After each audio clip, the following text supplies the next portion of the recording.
Bismillahirrahmanirrahim. Keajaiban 1 jam sebelum subuh dan 1 jam setelah subuh. Artinya kita bicara tentang amalan 2 jam, 1 jam sebelum subuh dan 1 jam setelah subuh. Ma'asyiral muslimat yang dimuliakan Allah Subhanahu wa taala. Sering saya nasihatkan bahwa setiap muslim ataupun muslimah hendaklah setiap hari itu ada kebaikan yang kita ambil. Dan kalau bisa kebaikan yang kita miliki itu harus lebih banyak dibandingkan harta yang kita miliki. Karena sebanyak apapun harta yang kita miliki, itu hanya manfaatnya di dunia saja. Di akhirat itu tidak ada manfaat harta itu, kecuali yang disedekahkan saja. Makanya ketika Abu Lahab berbangga dengan kekayaan yang melimpah,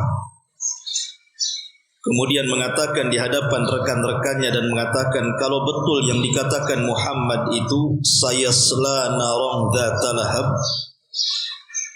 bahwa Abu Lahab akan dimasukkan ke dalam api yang menyala-nyala, kata Abu Lahab, tenang saja, saya kan punya harta banyak, saya bisa tebus neraka itu dengan harta saya. Maka Allah Subhanahu wa taala turunkan ma aghna anhu maluhu wa ma kasab. Harta yang dimiliki Abu Lahab tidak ada guna dan tidak bisa menebus dia dari kobaran api neraka.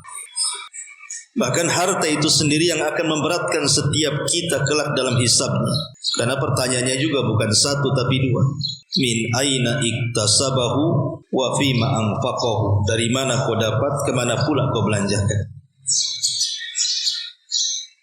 Tetapi pada dasarnya hukum mencari harta sebanyak mungkin itu tidak tercela. Boleh kita kaya, karena tidak ada larangan kita menjadi kaya. Bahkan al-asyaratu al-mubashshiruna bil jannah, 10 sahabat yang dijanjikan masuk surga itu rata-rata orang kaya. Abu Bakar kaya, Utsman kaya, Abdurrahman bin Auf kaya. Rata-rata mereka orang kaya. Tetapi kekayaan mereka tidak menghalangi mereka untuk masuk ke dalam surga. Karena kekayaan yang dicela itu adalah al-hakumut takatsur. Kalau sampai melalaikan hidup kita dalam beribadah kepada Allah Subhanahu wa taala. Artinya kalau bisa setiap hari itu kita mendapatkan kebaikan, dan kebaikan itu kalau bisa lebih banyak dibandingkan harta yang kita miliki.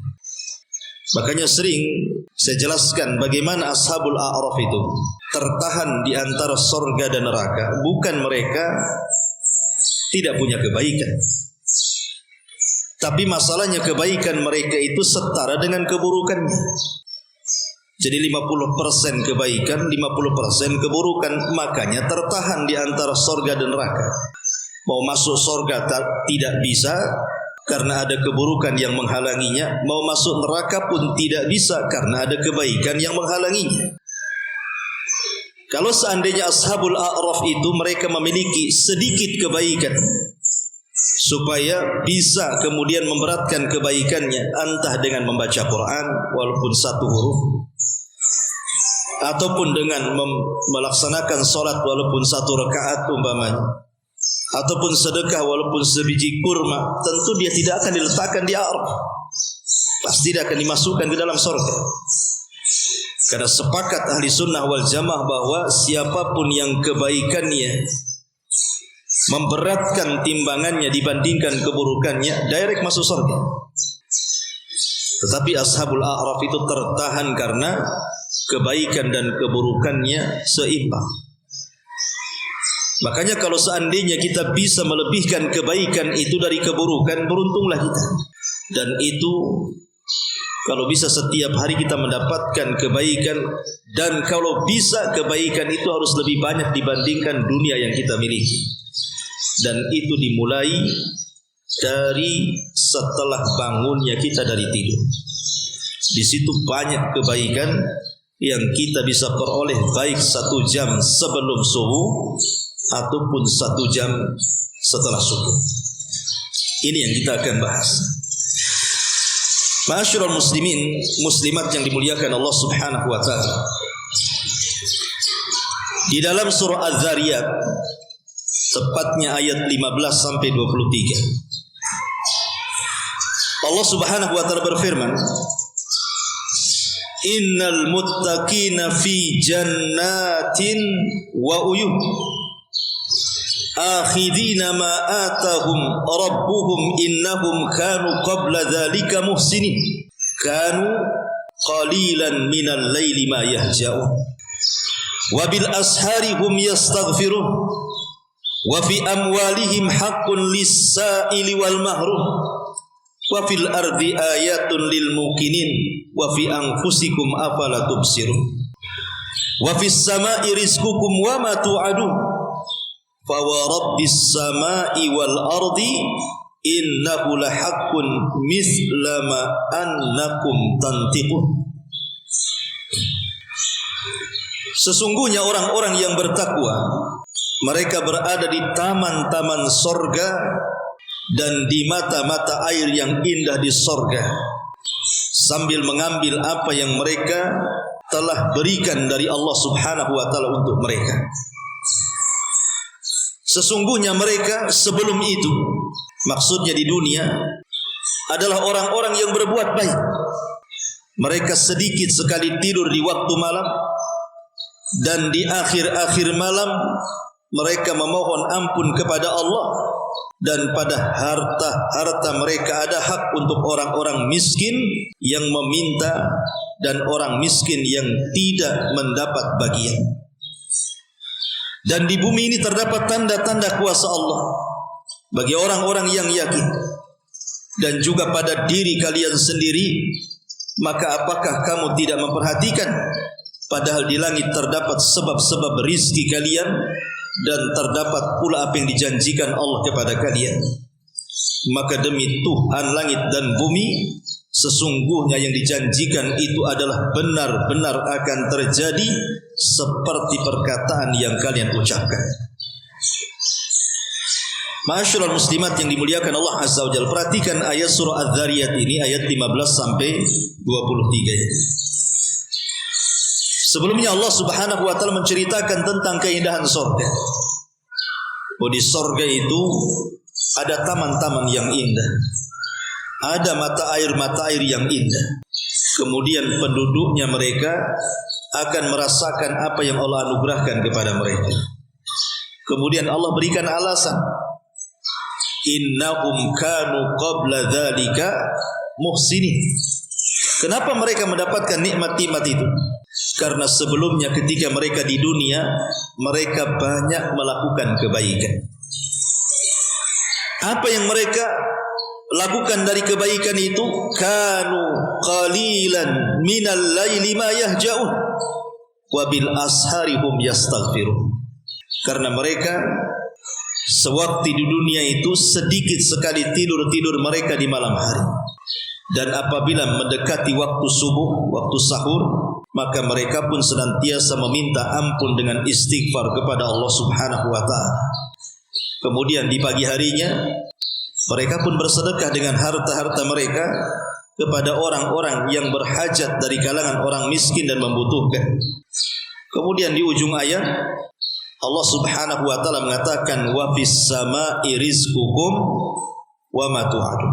Ingat, semua yang kita lakukan dari mulai bangun tidur sampai kemudian subuh, kemudian kita melakukan ibadah setelah subuh, itu semua mengundang rizki Allah Subhanahu wa ta'ala. Dan di langit ada rizki yang Allah janjikan kepada kalian, dan apa yang dijanjikan dari sorga kepada kalian. Ma'asyiral muslimat yang dimuliakan Allah Azza wa Jalla, bertolak dari surah Az-Zariyat ini kita akan bahas tentang amalan-amalan yang sangat luar biasa selepas kita bangun tidur.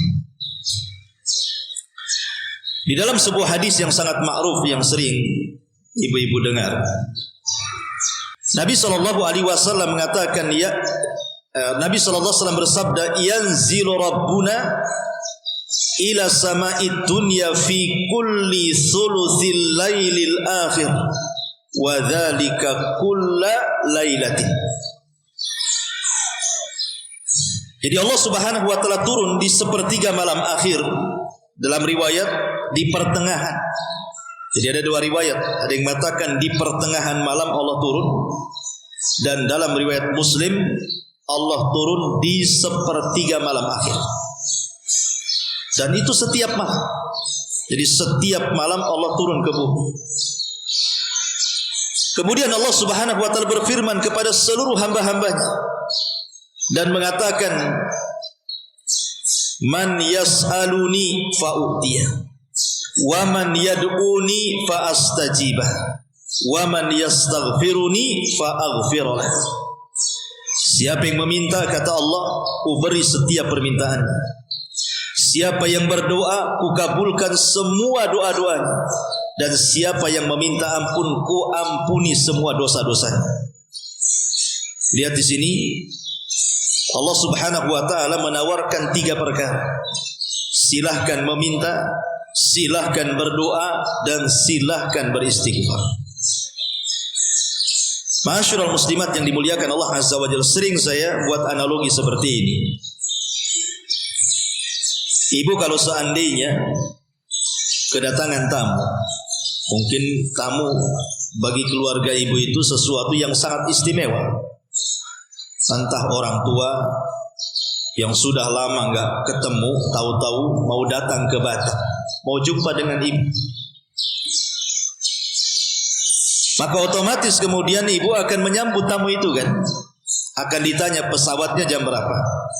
Oh, pesawatnya datangnya malam, jam 1 atau jam 2. Pasti saya yakin ibu tidak mungkin tidur di jam-jam seperti itu. Pasti ibu akan jemput, karena itu orang yang spesial menurut ibu. Pasti akan charter mobil kalau tak punya mobil. Kalau punya mobil sendiri ya pasti akan dicuci dulu mobilnya. Kita pun pasti akan menyiapkan sesuatu di rumah kita, karena tamu yang akan datang itu sangat istimewa. Boleh jadi mungkin sebelum pesawat itu landing, kita sudah sampai 1 jam sebelum. Kasihan itu orang tua kita. Artinya kepada makhluk saja terkadang penghargaan kita itu berlebih. Karena alasannya ini orang tua kita. Datang walaupun sepertiga malam tetap aja dijemput. Bahkan kita tidak tidur, bahkan sudah disediakan sebelumnya, bahkan ditunggu lagi. Kalau kepada makhluk sedemikian takzimnya kita, ini Allah Subhanahu wa taala setiap sepertiga malam itu mengundang kita. Dan jangan bandingkan orang tua kita dengan Allah Subhanahu wa taala. Tidak ada bandingannya. Dia yang menciptakan orang tua kita dan dia juga yang menciptakan kita. Dia yang memberikan rizki dan semua kenikmatan yang kita miliki. Masa kalau seandainya tiap malam Allah Subhanahu wa taala mengundang kita, kemudian kita tidak terundang? Mana pengagungan kita kepada Allah? Kenapa kita lebihkan pengagungan kita kepada manusia? Tidak sebagaimana kita agungkan Allah sebagaimana mestinya. Maka betul kata Allah Subhanahu wa taala, "Wa ma qadarullaha haqqa qadri." Rupanya manusia itu belum sanggup mengagungkan Allah dengan sebenar-benar pengagungan. Karena kita ini terkadang masih mengagungkan manusia berlebih kan, dibandingkan mengagungkan kepada Allah Subhanahu wa taala. Kalau setiap kita ini mampu mengagungkan Allah Subhanahu wa taala seperti kita mengagungkan manusia, maka semua hajat kita ibu pasti Allah Subhanahu wa taala akan kabulkan. Seperti sering saya analogikan, kalau seandainya kecintaan kita kepada akhirat itu sama dengan kecintaan kita kepada dunia, nggak ada orang masuk neraka, pasti masuk surga semua. Kalau kecintaan kita kepada akhirat sama, jangan lebih lah, samakan saja. Jadi sebagaimana kita cinta kepada dunia, begitulah cinta kita kepada akhirat. Kita robah dari cinta dunia ke cinta akhirat. Sebagaimana ketika kita mencintai dunia, nggak ada orang masuk neraka, semua masuk surga. Tapi sayangnya orang melebihi kecintaan kepada dunia itu jauh dibandingkan kecintaan kita kepada akhirat. Makanya ada orang masuk surga, ada orang masuk neraka. Lah sama juga kalau kecintaan kita kepada Allah, mengagungkan kita kepada Allah ini, seperti kita mengagungkan kepada manusia, tentu Allah Subhanahu wa taala akan memuliakan kita semua. Tetapi wa ma qadarullaha haqqa qadri. Banyak manusia itu yang belum bisa mengagungkan Allah dengan sebenar-benar pengagungan. Ma'asyiral muslimat yang dimuliakan Allah Subhanahu wa taala. Lah Allah Subhanahu wa taala di setiap sepertiga malam itu turun ke langit dunia. Berarti di sini ada 3 perkara yang penting kita lakukan di sepertiga malam akhir itu. 1 jam sebelum subuh. Apa itu? Pertama, Allah berikan kesempatan kepada kita untuk meminta semua hajat kita. Dalam sebuah hadis qudsi yang pernah kita bahas kan ketika kita masih membahas kitab Arba'in Nawawi, dalam hadis Abi Dzar Al-Ghifari kalau tidak salah, di mana Allah Subhanahu wa taala mengatakan apa? Ya ibadi, law anna awwalakum wa akhirakum wa insakum wa jinnakum qamu fi sa'idin wahidin fasa'aluni fa'ataitu kulla insanin mas'alatahu ma naqasa dzalika mimma indi illa kama yanqusul mihyat idza udkhilal bahr. Jadi Allah Subhanahu wa taala mengatakan dalam diskusi itu, wahai hamba-hambaku, kalau seandainya orang yang awal kalian dan orang yang akhir kalian dikumpulkan di satu tanah lapang sejak zaman Adam sampai yang terakhir mati, dikumpulkan di tanah lapang, kemudian Allah katakan, mintalah kalian semua kepadaku. Maka masing-masing orang meminta kepada Allah itu sejak zaman Nabi Adam sampai yang terakhir mati, semua minta. Yang satu minta ini, yang satu minta itu, yang satu macam-macam permintaan mereka itu. Apa kata Allah? Fa'ataitu kulla insanin mas'alatahu, maka aku akan berikan setiap permintaan sesuai dengan 1, 2, 3 dan semua manusia yang meminta kepadaku itu tidak berkurang dari apa yang ada di sisiku, melainkan seperti jarum yang dimasukkan ke dalam lautan kemudian diangkat. Di situ ada 1 tetes di ujung jarum itu, melainkan setetes jarum itulah aku sudah berikan semua permintaan manusia. Dari sini kita tahu bahwa Allah itu ghani, Allah itu maha kaya. Jangan terbentik dalam pikiran kita itu Allah tidak sanggup memberikan apa yang kita minta. Karena kalau semua manusia meminta saja, Allah mampu memberikan permintaan itu ibarat 1 tetes di ujung jarum itu. Sementara kekayaan itu terbentang 1 lautan itu. Jadi jangan mengatakan Allah tidak sanggup memberikan permintaan. Pasti Allah sanggup memberikan. Dan kita harus yakin kalau kita meminta sesuatu, pasti Allah akan kabulkan permintaan kita. Inilah bedanya makhluk dengan Allah. Kalau makhluk sehebat apa orang kaya di dunia ini, anggaplah ada orang paling kaya di dunia yang pernah saya kenal di Yaman itu, yang datang orang proposal dikasih.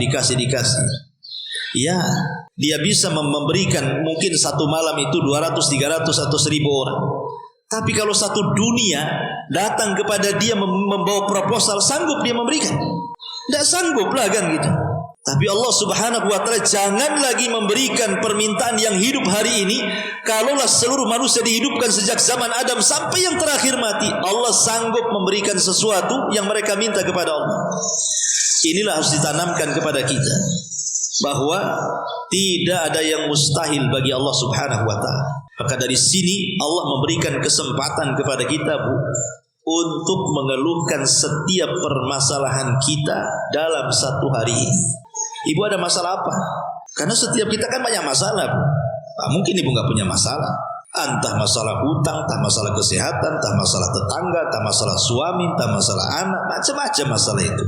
Maka Allah kasih waktu untuk bermunajat kita. Adukan masalah itu. Adukan masalah itu. Karena Allah tidak sama dengan seorang presiden yang hanya ngomong saja. Kalau ada sesuatu keluhkan sama saya. Kemudian rakyatnya masing-masing menulis sesuatu mengeluhkan. Apakah kemudian presiden mau baca keluhan itu? Mustahil. Walaupun kemudian dibaca keluhan itu, mampu dia kemudian menyelesaikan masalah keluhan masyarakatnya? Mustahil. Tapi Allah Subhanahu wa taala sanggup menyelesaikan semua keluhan hamba-hamba. Maka ini kesempatan untuk meminta kepada Allah, dan meminta juga bagian daripada ibadah. Idza sa'alta fas'alillah. Apabila meminta, mintalah kepada Allah Azza wa Jalla. Ini yang pertama. Kemudian yang kedua, ada kesempatan berdoa.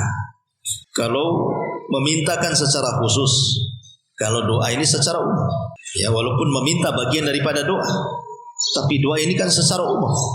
Kita diberikan kesempatan untuk berdoa. Karena dalam sebuah hadis Nabi SAW mengatakan, Inna fil laili lasa la yuwafiquha abdun muslimun yas'alillaha khairan min amri dunya wal akhirah illa a'tahu iyyah. Sesungguhnya di malam hari ada satu waktu yang apabila bertepatan seorang hamba muslim memohon kepada Allah sebuah kebaikan, baik urusan dunia ataupun akhirat, pasti akan diijabah kalau bertepatan waktu itu dengan aminnya malaikat. Dan di sepertiga malam itu adalah waktu di mana malaikat turun. Artinya setiap doa di malam hari, khususnya di sepertiga malam akhir itu, dipastikan dikabulkan. Kenapa? Karena memang waktu di mana para malaikat sedang turun. Bukan hanya malaikat, Allah aja turun. Makanya jangan sia-siakan berdoa. Terutama keluhan-keluhan ibu-ibu yang punya anak nakal kan itu ya. Yang sering mengeluh kepada saya, Ustaz, saya ini punya anak nakal sekali. Kalau saya boleh mengulang waktu, nggak mau saya melahirkan dia, Ustaz. Tapi kalau sedang lahir, macam mana pula? Ada orang yang mengeluh seperti itu. Bahkan ada yang keluhannya itu sampai mengancam. Kalau ku tahu anakku ini besar jadi gini, Ustaz, udah ku cekik waktu bayi biar mati gitu kan. Ada ibu-ibu itu mengeluhnya sampai ngancam-ngancam. Apakah tidak ada solusi, Ustaz? Gitu. Saya ini sudah nasihati, malah ngajak perang pula anak tuh. Suruh sholat, malah kemudian saya pula dimaki-maki. Macam-macam keluhan orang tua. Lah kalau ibu sudah mengeluarkan daya upaya mendidik anak itu, tidak juga kemudian baik anak itu, kan bisa dikeluhkan kepada Allah. Karena yang membolak-balikan hati anak kita itu bukan ibu. Ibu tidak bisa membolak-balikan anak. Hati anak itu yang membolak-balikan itu Allah Subhanahu wa ta'ala. Maka mintalah kepada zat yang membolak-balikan, ketuklah setiap sepertiga malam itu, minta hidayahnya agar Allah berikan hidayah kepada anak kita itu. Mustahil, Bu, kalau hati anak itu setiap hari diketuk dengan doa orang tua, tidak mungkin tidak berubah. Mustahil, pasti berubah. Karena doa itu kalau ibu panjatkan setiap sepertiga malam, itu sama dengan mengetuk pintu langit itu namanya. Jadi setiap hari ibu ketuk pintu langit, ketuk lagi, besoknya diketuk lagi. Tidak mungkinlah pintu langit itu tidak dibuka. Makanya ini juga salah satu rahasia keajaiban 1 jam sebelum subuh itu.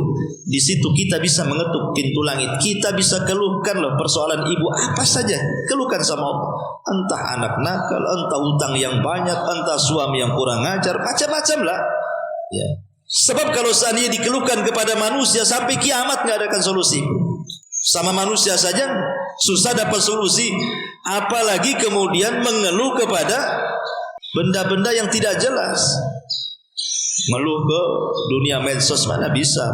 Mengeluh di Facebook, mengeluh di WA, mengeluh di grup, paling dibaca saja, paling komentar kawannya kasihan gitu. Gitu saja paling. Dibilang kasihan gitu. Enggak dikasih solusi, ya mudah-mudahan. Paling sebatas itu. Tapi kalau langsung mengeluh kepada yang memang menciptakan masalah dan dia pula yang mengangkat masalah, ibu yakin insya Allah lambat laun pasti akan ada jawabannya. Ini kesempatan berdoa. Apalagi Allah marah kalau seandainya tidak meminta kepada Allah kan. Bahkan dalam sebuah hadis Nabi SAW mengatakan bahwa innahu man lam yas'alillah yaghdab alaihi. Siapa yang tidak meminta kepada Allah, berdoa kepada Allah, justru Allah akan murka kepadanya. Bahkan perkara kecil, Bu, jangan diremehkan, minta kepada Allah. Karena perkara kecil, Bu. Kalau tidak ada pertolongan Allah untuk menyelesaikannya, gak akan mudah perkara itu dikeluarkan. Lihat, perhatikan hadis Nabi. Kata Rasulullah, hadis Aisyah radhiyallahu anha, "Salullaha kulla syai'in hatta sya'th. Fa inna Allah azza wa jal illam yuyassirhu lam yatayassar." Apa kata Rasul? Mintalah kepada Allah segala sesuatu yang ibu hajatkan, sampai pun kepada masalah tali sandal yang putus. Minta kepada Allah. Kenapa? Karena sesungguhnya Allah itu jika tidak memudahkan sesuatu, sesuatu itu tidak akan berjalan dengan mudah. Allah kalau tidak mudahkan, selamanya tidak ada kemudahan di sana. Jadi kalau seandainya ibu nih jalan kaki dari sini ke rumah, tali sandalnya pula putus gitu, langsung berdoa, ya Allah berikan tali sandal. Maksudnya seperti itu. Bukan berarti kemudian tiba-tiba jatuh tali sandal dari langit, nggak ada itu ceritanya. Maksudnya kemudahan-kemudahan itu bukan begitu caranya. Boleh jadi Allah Subhanahu wa taala mudahkan walaupun tak pakai sandal, ya, walaupun ibu jarang nyeker gitu, tapi sampai rumah tak ada kena duri itu. Bisa saja kan begitu. Tak ada kena beling, tak ada kena paku. Allah mudahkan. Sebab kalau tidak meminta, boleh jadi kemudian kena paku, kena beling jadinya di situ. Atau boleh jadi kemudian nampaklah tetangga itu pakai sandal, baik pula tetangga itu baru pula dia beli sandal. Saya kasih sandalnya. Itu kalau tetangga baik tuh. Kalau tetangga tak baik malah diketawakan, ih orang desa tak pakai sandal kan itu kalau tak bagus tetangganya ya. Tapi kan dengan cara seperti itu boleh jadi Allah kasih solusi gitu maksudnya. Kalau tali sandal saja kita minta kepada Allah Azza wa Jal, dan kata Nabi sallallahu alaihi wasallam, karena Allah itu jika memudahkan sesuatu, Allah mudah. Allah akan mudahkan semua urusan. Tapi kalau Allah tidak memudahkan, selamanya tidak akan mudah urusan itu. Walaupun kita anggap mudah awalnya, itu mudah aja itu. Setelah kemudian kita berusaha menyelesaikannya, rupanya tak ada jalan keluar. Makanya sering saya katakan, Allah itu kalau sudah ikut campur tangan kepada masalah kita, Bu, yang sulit saja Allah akan uraikan masalahnya. Apa yang mudah Allah lebih mudahkan. Tapi sekecil apapun masalah, kalau Allah tidak memudahkan, sampai kiamat masalah itu tidak akan terurai. Ma'asyiral muslimat yang dimuliakan Allah Azza wa Jalla. Ini yang kedua, ada kesempatan untuk berdoa, dan doa itu ibadah, tidak ada ruginya, Bu. Karena pengabulan doa itu sudah sering saya katakan, yang pertama imma an yu'ajjila lahu da'watuhu.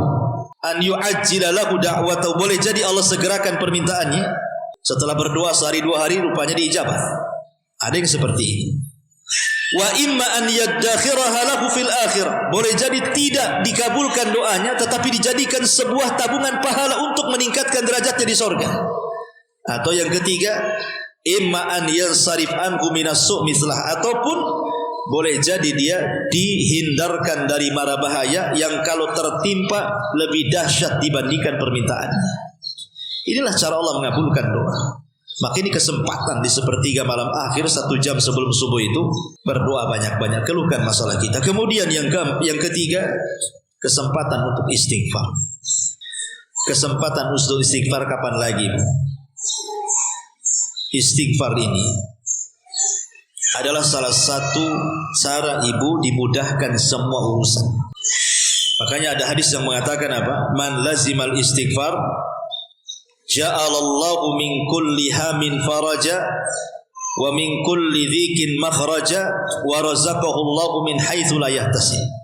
Siapa yang melazimkan istighfar, membaca astagfirullah, astagfirullah, astagfirullah. Nabi saja istighfar setiap hari berapa kali? 70 sampai 100 kali.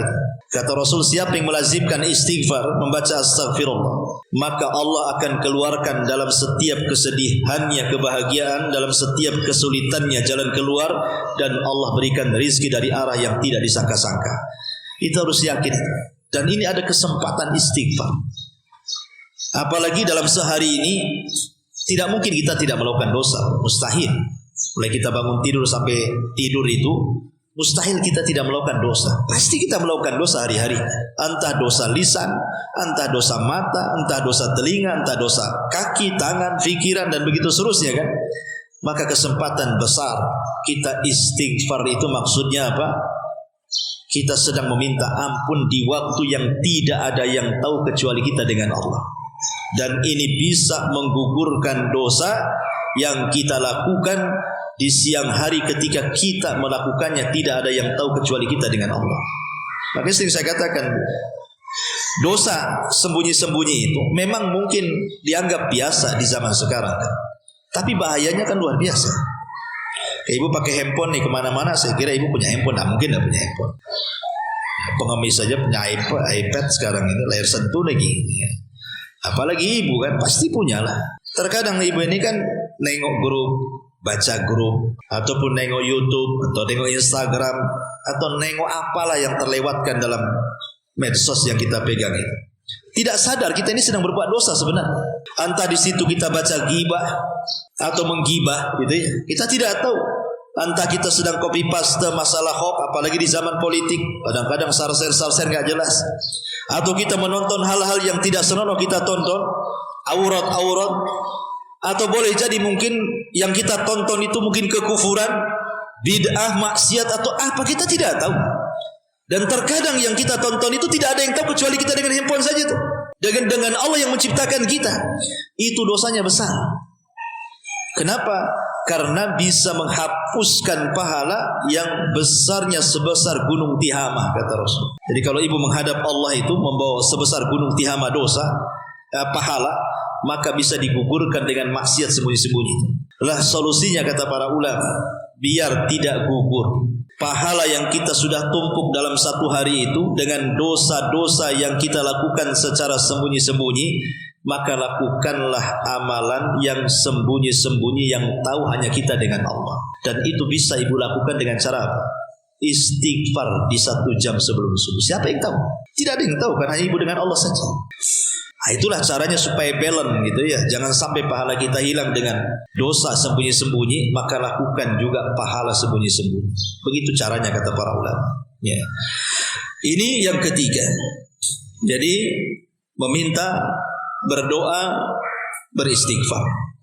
Ya. Kemudian yang keempat, amalan yang tak kalah hebatnya juga adalah sebagaimana ayat yang kita jelaskan tadi di awal surah Az-Zariyat ayat 15 tadi sampai 23, kanu qalilan minal laili ma yahjaun wa bil ashari hum yastaghfirun. Mereka sedikit sekali tidur di malam hari. Kenapa? Karena mereka menjauhkan lambung mereka dari tempat tidur, maksudnya salat malam. Salat malam ini jangan ibu remehkan karena pahalanya luar biasa. Walaupun hanya 2 rakaat, walaupun hanya 1 rakaat salat witir atau tahajud 2 rakaat lah paling sedikit gitu ya. Perhatikan sebuah hadis dari Asma bintu Yazid dari Nabi SAW. Yuhsyarun nasu fi sa'idin wahidin yaumal qiyamah. Nanti pada hari kiamat manusia itu akan dikumpulkan di satu tanah lapang. Semua manusia dikumpulkan di situ pada hari kiamat. Fayunadi munadi, maka Allah akan kirim satu pemanggil untuk memanggil manusia. Ainal ladzina kanat tatajafa junubuhum anil madhaji. Siapa di antara kalian yang ketika di dunia lambung-lambung mereka jauh dari tempat tidur-tidur mereka, alias orang-orang yang qiyamul lail. Jadi Allah panggil para qiyamul lail dari sekian manusia entah berantah banyaknya di padang mahsyar itu. Kata Allah Subhanahu, kata penyeru ini, ainal ladzina kanat tatajafa junubuhum anil madhaji. Siapa di antara kalian yang lambung-lambungnya jauh dari tempat tidur-tidurnya, bangkit kalian. Fayaqumun, mereka pun bangkit. Para ahli salat malam ini mereka bangkit. Semuanya dulu, dia aja yang bangkit. Kemudian dikatakan wahum qalilun, rupanya mereka tidak banyak. Orang yang suka salat malam itu rupanya tidak banyak. Yadkhulunal jannata bighairi hisab, masuklah kalian ke dalam surga tanpa hisab. Bayangkan, masuk surga tanpa hisab. Hisab ini jangan dianggap sesuatu yang ringan. Hisab ini berat, karena kita akan mempertanggungjawabkan semuanya kan. Iya, kalau hisab kita mudah, kalau hisab kita sulit. Tapi orang-orang yang suka tahajud ini, Maka Allah Rasul sallallahu alaihi wasallam katakan yadkhulunal jannah bighairi hisab thumma yu'maru bisairin nasi ilal hisab. Setelah mereka semua masuk surga, baru orang-orang yang tidak pernah tahajud baru mereka dihisab. Sebagian para ulama, sebagaimana dikeluarkan Imam Baihaqi dalam kitabnya Syu'abul Iman, hadis ini memang lemah dan dilemahkan oleh Syekh Nasiruddin Al-Albani rahimahullahu taala. Tetapi kata para ulama yang lainnya, hadis ini banyak jalannya. Sehingga karena banyak jalannya, artinya dalam ilmu mustalah hadis itu, kalau sebuah hadis terlampau banyak jalan, bukan hanya satu jalan, berarti jalan-jalan yang menguatkan hadis tadi, akhirnya hadis lemah itu menjadi hasan di ghairihi. Dan ketika hadis itu menjadi hasan di ghairihi, maka hadis itu dijadikan hujah, bisa dijadikan dalil. Mana penguatnya? Penguatnya adalah hadis yang dikeluarkan oleh Hannad dalam kitabnya Az-Zuhud, telah menceritakan Muawiyah, Abu Muawiyah dari Abdurrahman ibn Ishaq, di mana lafadznya seperti ini: yajma'ullahu an-nasa yaumal qiyamah fi sa'idin wahidin. Nanti pada hari kiamat manusia akan dikumpulkan dalam satu lapangan yang sangat luas. Yasma'uhumud da'i, mereka semua mendengar panggilan yang Allah menyuruhnya untuk memanggil. Kemudian pemanggil ini mengatakan, Ainal ladzina kanu yahmaduna Allah tabaraka wa ta'ala fis sarra'i wadh dharra. Siapa di antara kalian yang suka memuji Allah di waktu sulit ataupun di waktu senang? Orang yang suka mengucapkan alhamdulillah, itu maksudnya. Ibu sehat, alhamdulillah, walaupun ibu sakit. Ibu sehat, alhamdulillah, makin mengucapkan karena memang ibu sehat. Jadi orang yang suka memuji Allah baik ibu susah ataupun ibu senang, maka orang-orang ini akan dipanggil. Fayakumuna wa hum qalilun, mereka pun berdiri dan mereka tidak banyak jumlahnya. Fayadkhulunal jannah bighairi hisab, mereka akan masuk surga tanpa hisab. Kemudian dipanggil lagi, liyakum alladzina kanu tatajafa junubuhum anil madaji'i yad'una rabbahum khaufan wa tama'an wa mimma razaqnahum yunfiqun. Hendaklah berdiri orang-orang yang lambung-lambung mereka jauh dari tempat tidurnya, dan mereka selalu berdoa kepada Rabbnya dengan penuh rasa takut harap, serta mereka yang menafkahkan apa yang kami rizkikan. Bangun kalian. Fayakumuna, mereka pun bangun, wahum qalilun, dan mereka sedikit. Fayadkhulunal jannata bighairi hisab, mereka masuk ke dalam surga tanpa hisab. Qala thumma yaqumu yunadi, kemudian yang memanggil lagi, liyakum alladzina kanu rijalun la tulhihim tijaratun wala bai'un an dzikrillah wa iqamis salati wa ita'iz zakati yakhafuna yawman tataqallabu fihi alqulub wal absar. Bangunlah, ini kelompok yang ketiga, laki-laki yang tidak dilalaikan oleh perniagaan dan tidak pula dilalaikan oleh jual beli dari mengingat Allah dan dari mendirikan sembahyang dan dari membayarkan zakat. Mereka takut kepada satu hari yang di hari itu hati dan penglihatan mereka menjadi goncang karena ketakutan. Maka mereka pun berdiri dan mereka jumlahnya tak banyak, dan mereka pun masuk surga tanpa hisab. Setelah itu, setelah tiga kelompok ini masuk ke dalam surga tanpa hisab, barulah manusia dihisab oleh Allah Subhanahu wa taala. Riwayat ini dihasankan para ulama. Sehingga riwayat ini bisa menguatkan hadis yang dilemahkan tadi, sehingga menjadi hasan di ghairihi. Sehingga kesimpulannya, riwayat ini bisa dijadikan hujah bahwa orang-orang yang qiyamul lail, yang setiap hari melaksanakan tahajud, qiyamul lail, witir dan yang semacamnya, lambung mereka jauh dari tempat tidur, maka di antara fadilahnya, mereka masuk surga tanpa hisab. Luar biasa. Makanya wajar kalau Rasul mengatakan syaraful mu'min qiyamuhu bil lail. Kemuliaan seorang mukmin ini karena berdirinya mereka di malam hari.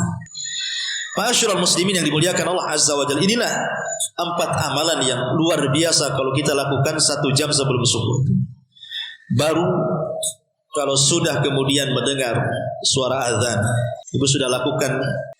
Kalau sudah ibu dengar azan, pamannya dari luar sudah azan gitu, apa yang ibu lakukan? Ibu jawab suara muadzin itu. Jawab. Rumahnya sebelah ini, ibu rumah sebelah situ, masjidnya di sini. Muazin sedang memandangkan azan, jawab. Setiap kumandang azan itu jawab, karena Nabi SAW mengatakan, "Idza sami'tumul muadzin faqulu misla ma yaqulul muadzin."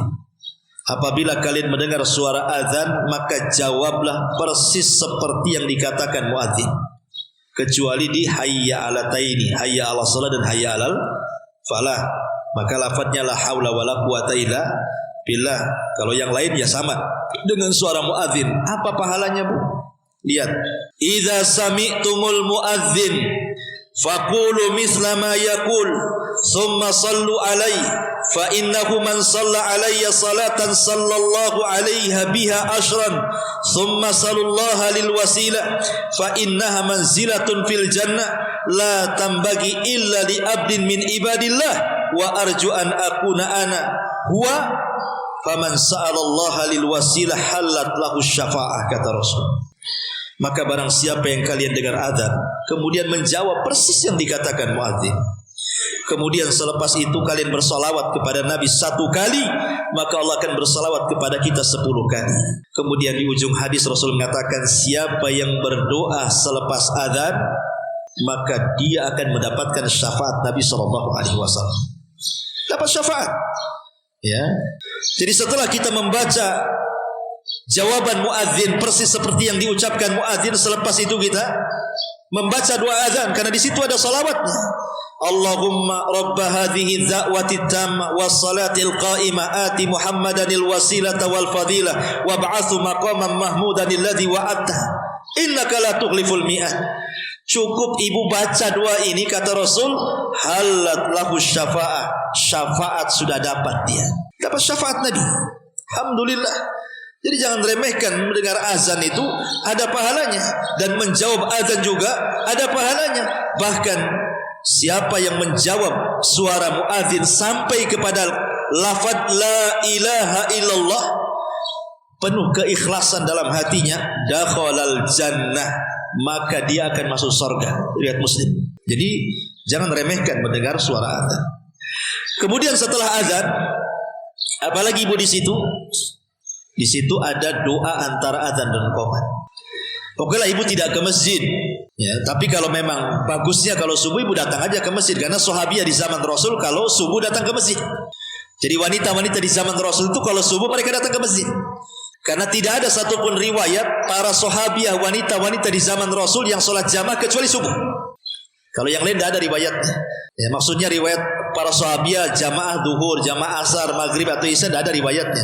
Tapi yang ada riwayatnya justru jamaah subuh. Wanita-wanita itu datang ke subuh jalan kaki. Ya kalau memang ibu mau ke masjid tidak ada masalah. Tapi kalau di rumah pun ada masalah. Tapi bukan berarti kemudian kalau datang ke masjid duhur, asar, maghrib nggak boleh. Boleh, tidak ada larangan. Karena Rasul mengatakan la tamna'u ima Allah masajidallah, la tamna'u ima Allah masajidallah. Jangan kau larang wanita-wanita kalau datang ke masjid. Jangan. Kalau sesuai syarat yang mereka sudah lakukan, nggak apa-apa datang ke masjid. Tapi maksud saya riwayat yang datang ke masjid jamaah itu hanya di sholat subuh.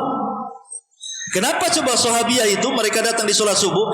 Karena di situ ada waktu berkah, ada angin soba. Jadi sekalian mereka olahraga, datang dari rumah ke masjid jalan kaki, pulang pula ke masjid, dari masjid ke rumah itu dapat hawa berkah, hawa subuh, sehat badannya gitu maksudnya. Jadi mereka datang tuh subuh-subuh ke masjid itu karena ada barokahnya di situ. Okelah ibu tidak ke masjid, ibu dengar suara azan, jawab azan. Kemudian di antara azan dan qomat itu kata Nabi SAW, siapa yang berdoa di antara azan dan qomat, ad-du'a'u bainal azani wal iqamati la yurad. Azan di antara, doa di antara azan dan qomat itu tidak mungkin ditolak. Berdoa di situ nggak mungkin ditolak. Mustajab itu, waktu mustajab itu di antara azan dan qomat itu. Doa apa sajalah kan gitu. Minta sesuatu kepada Allah baik urusan dunia atau akhirat itu tidak mungkin ditolak. Ini kan waktu yang lumayan. Apalagi itu waktu fajar, di mana malaikat lagi turun-turunnya. Lah disitulah ada syariat namanya sholat 2 rakaat fajar. Antara adzan dan qomat itu ada waktu di situ. Kata Nabi SAW, rakaatai al-fajri khairun minad dunya wa ma fiha. 2 rakaat fajar itu lebih baik dibandingkan dunia dan isinya. Kan sayang. Makanya satu-satunya salat qobliyah yang Rasul tidak pernah meninggalkan baik ketika safar atau ketika mukim adalah qobliyah subuh. Kalau salat rawatib Rasul hanya melakukan ketika mukim saja, ketika safar Rasul tidak melakukan qobliyah ba'diyah itu, kecuali qobliyah subuh. Rasul tidak pernah meninggalkan baik ketika safar atau ketika tidak safar. Menunjukkan bahwa besarnya keutamaan 2 rakaat fajar itu sampai Rasul tidak meninggalkannya. Ma'asyiral muslimat yang dimuliakan Allah Azza wa Jalla, kalau memang ada waktu nih Bu, ibu sudah salat 2 rakaat fajar habis azan. Kemudian ada waktu berdoa, masih ada waktu, mungkin masih lama qomatnya kan? Gunakanlah di situ untuk zikir, untuk baca Quran, untuk istighfar. Kalau memang masih ada waktu begitu. Tapi kalau memang sudah mendengar qomat, ya sudah kan, itu sudah habis waktu zikir, doa, istighfarnya kan? Ya, tetapi tentu utamakan di situ salat 2 rakaat. Jangan utamakan yang lainnya dulu. Utamakan 2 rakaat fajar dulu. Kalau ada waktu, itulah digunakan untuk berdoa, berzikir, baca Quran, istighfar, dan begitu seterusnya. Baru setelah qomat, ibu sholat subuh. Dan sholat subuh itu luar biasa, karena Allah jadikan sumpah dalam Quran kan, wal fajri walayalin ashri. Allah jadikan sumpah loh sholat subuh itu, karena besarnya keutamaan. Cukuplah keutamaan sholat subuh ini dikatakan oleh Nabi SAW. Kata Nabi SAW, la yalijin nar ahadun shalla qabla tulu'i syamsi wa qabla ghurubiha. Tidak mungkin disentuh api neraka orang yang menjaga sholat sebelum terbenam matahari alias asar, dan sebelum terbit matahari alias subuh, dan sebelum terbenam matahari alias asar. Jadi siapa yang menjaga subuh, siapa yang menjaga asar, maka tidak akan disentuh api neraka. Ini kan luar biasa.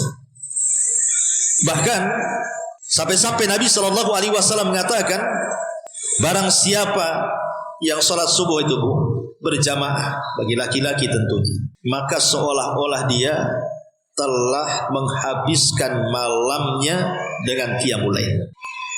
Dengan syarat dia sholat isya jamaah juga. Jadi kalau sholat isyanya jamaah, kemudian subuhnya jamaah, maka seolah-olah dari isya sampai subuh itu dia sholat terus pahalanya. Ya tentu ini bagi laki-laki, bagi perempuan ya sama pahalanya seperti itu, dengan syarat apa? Tepat waktu. Itulah bedanya. Jadi ibu kalau yang di rumah tepat waktu, azan isya laki-laki sholat, ibu sholat.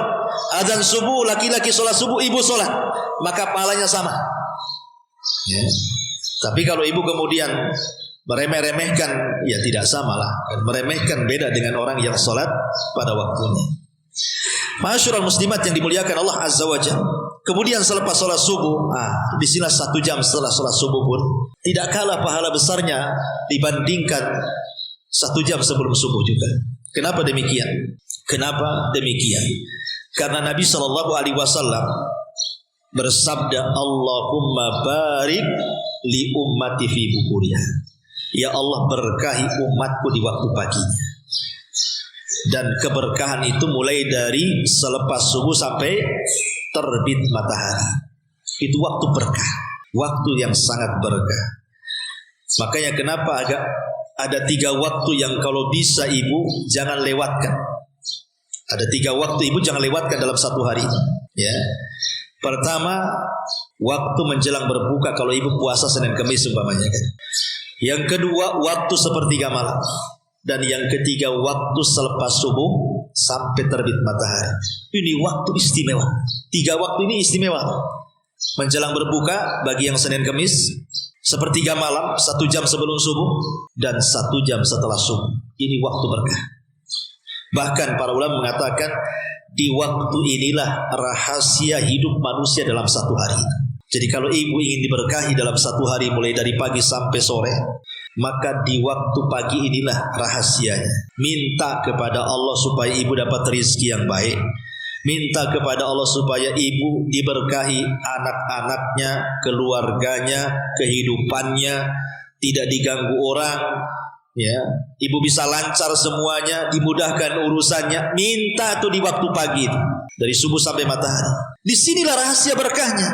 Makanya sering saya katakan, Al-Imam Ibnul Qayyim rahimahullah ta'ala sampai mengatakan, siapa yang membiasakan tidur selepas subuh itu tidak berkah hartanya, tidak berkah anaknya, tidak berkah keluarganya, tidak berkah kehidupannya. Itu yang suka biasakan tidur aja. Pokoknya habis subuh tidur. Ya. Justru tidak akan diberkahi.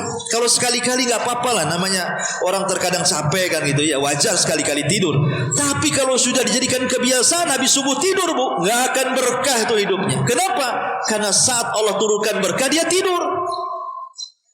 Biar dapat. Makanya kalau habis subuh, kalau cuaca bagus, buka jendela, buka pintu, biar juga udara pun juga masuk itu yang bagus kan, karena udara pagi itu kan sirkulasinya bagus untuk kesehatan. Kenapa bagus? Karena itulah yang disebut dengan angin soba yang sering saya jelaskan. Angin soba itu angin berkah yang menolong Rasul dalam setiap peperangan. Kata Rasul, nusirtu bis soba wa uhlikatil adu bid dabur. Aku ditolong dengan angin pagi, sebagaimana kaum Ad dihancurkan dengan angin sore. Artinya angin pagi itu menolong, ya, menolong Nabi dan juga menolong umatnya. Makanya kenapa angin itu angin yang sangat berkah, biarkan dia masuk. Kecuali kalau cuacanya memang hujan deras, ya jangan kan. Maksudnya kalau cuaca bagus, biarkan angin itu masuk. Ya, untuk supaya kesehatannya ada lah dalam rumah itu, bawa berkah ke dalam rumah. Nah, itulah kalau sudah jam-jam habis subuh, perbanyak doa. Minta kepada Allah supaya dalam satu hari itu diberikan rizki yang halal, tambahan ilmu, keluarga berkah. Ya, kalau urusan akhirat ya minta diistiqomahkan, minta sorga dan begitu seterusnya. Ya, kemudian ibu gunakan untuk zikir, baca Quran, istighfar. Sampai kapan? Sampai syuruk. Ya, sampai matahari terbit. Kemudian biarkan meninggi satu tombak. Dari situ kata Nabi SAW, man shallal fajr fi jama'atin. Siapa yang sholat fajar berjamaah, bagi laki-laki, bagi perempuannya di rumah saja tidak ada masalah, sama hukum. Summa qa'ada yadhkurullaha, kemudian dia tidak beranjak dari tempatnya, berzikir aja sampai syuruk. Dari subuh ke terbit matahari itu ya 1 jam lah kurang lebih kan itu. Kemudian hatta tatlu asyam, sampai terbit matahari. Summa shalla raka'ataini, kemudian dia salat 2 rakaat. Kanat lahu ka ajri hajjatin wa umratin tamatan kata Rasulullah. Maka pahalanya sama dengan haji dan umrah secara sempurna. 3 kali Rasul mengatakan secara sempurna. Lah kalau ibu melaksanakan, ini kan luar biasa. Hari-hari ibu haji umrah. Padahal ibu tidak pernah ke sana, tapi dapat pahala yang luar biasa haji umrah. Dan haji itu jihadnya wanita. Kalau jihadnya laki-laki kan berperang, tapi kalau jihadnya perempuan itu haji. Ini kesempatan ibu ini berjihad setiap pagi kan. Dan kalau ibu laksanakan nih 1 jam dengan ibadah sebelum subuh, kemudian 1 jam dengan ibadah setelah subuh, apa yang terjadi ibu? Maka Nabi SAW mengatakan, fa asbaha nasyitan thayyiban nafsi wa illa asbah khabisan nafsi kaslan. Maka kata Nabi SAW, jiwa ibu akan Allah perbaiki dan ibu akan menjadi semangat hidup. Ya, tetapi kalau ibu tidak lakukan ibadah-ibadah tadi, maka jiwa ibu akan buruk dan ibu akan menjadi pemalas. Kenapa? Karena kalau kita lakukan ibadah-ibadah tadi itu, secara tidak langsung kita mengurai ikatan-ikatan setan yang diikat di setiap tengkuk kita sebelum tidur. Kalau kita gunakan ibadah 1 jam sebelum subuh dan 1 jam setelah subuh itu, berarti kita menjauhkan diri dari ikatan setan. Karena ikatan setan itulah yang membuat kita ini rungsek hidupnya. Banyak masalah kadang tidak tahu masalah dari mana, itu karena ikatan setan di kepala. Tapi kalau ikatan itu sudah terurai, insya Allah setiap masalah pasti Allah selesaikan. Wallahu a'lam bishawab, mudah-mudahan ada manfaatnya.